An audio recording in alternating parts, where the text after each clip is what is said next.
कशाबरोबरही खाऊ शकता, चपातीबरोबर किंवा आपलं ब्रेड वगैरे असतं त्याच्याबरोबरही खाऊ शकता. पण कमेंटमध्ये नक्की कळवा की माझी भाजी तुम्हाला कशी वाटली.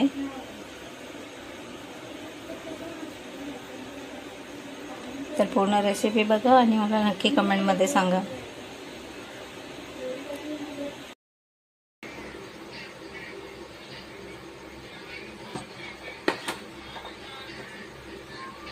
शेवची भाजी बनवणार आहोत आज आपण.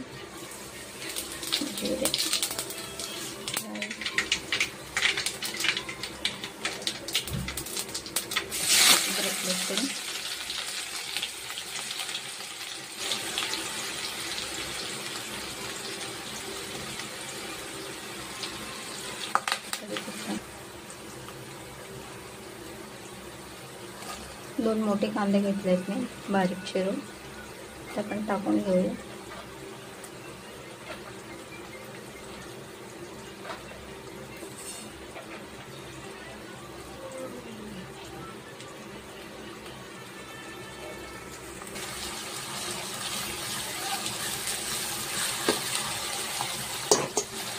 कांदा टमाटो लाल होईपर्यंत आपण एक पेस्ट बनवून घेऊया. इथे मी घेतलं काश्मीरी लाल मिर्च, बघू शकता तुम्ही. आपण गरम मसाला घेतला आहे, धने जिरे पावडर, हळद आणि काश्मीरी लाल मिर्च पावडर घेतली आहे मी.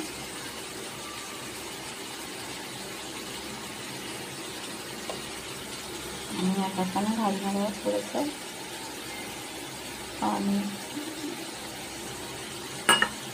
पेस्ट बनवून घ्यायची आपल्याला. तर बघू शकता तुम्ही असं मस्तपैकी आपण पेस्ट बनवून घेतली आहे. यात आपण घालणार आहोत मीठ.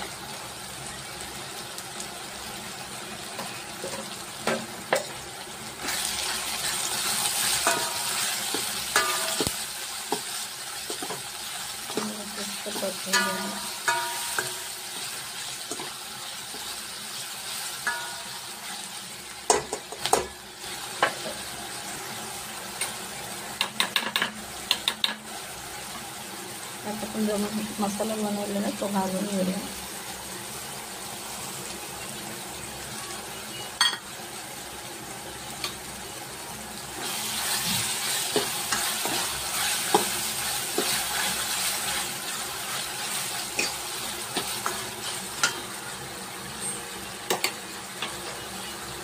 थोडेसे टमॅटो प्युरी, 2 टमाटे इथल्या मिक्सरमध्ये मी बारीक करून घेतले.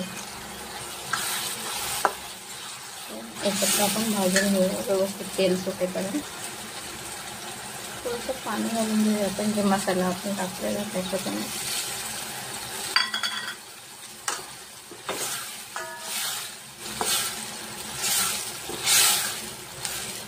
बघू शकता तुम्ही किती छान असा कलर आला. प्युरी बनवूया याची आपण व्यवस्थित.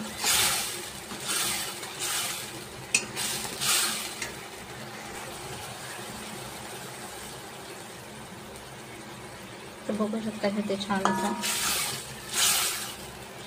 कलर आलेला आहे आणि तेल पण सुटलेलं आहे. यातच आपण घालणार आहोत दही.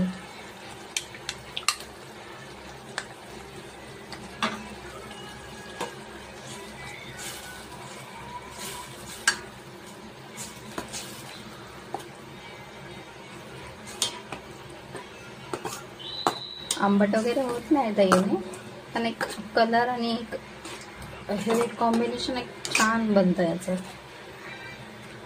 दहीमुळे. त्याच्यामुळे थोडंसं दही टाकलं की खूप छान असं हे होतं.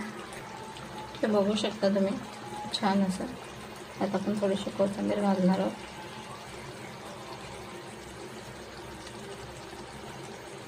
आणि थोडीशी ग्रेव्ही बनवणार आहोत आपण, कारण आपण शेव टाकले त्यात की ते पूर्ण शोषून घेणार पाणी. कारण सर्व भाजीमध्ये पाणी अब्झॉर्ब करतं, त्याच्यामुळे पाणी थोडं जास्तच घालून घ्या. आणि याला आपण छानपैकी उकळी येऊ देऊ.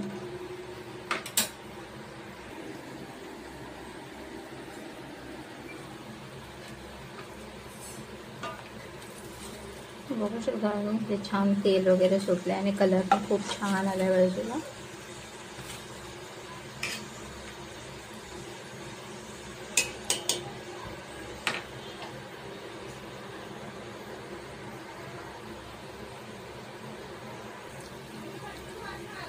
आपल्या भाजीला छान एक उकळी आलेली आहे.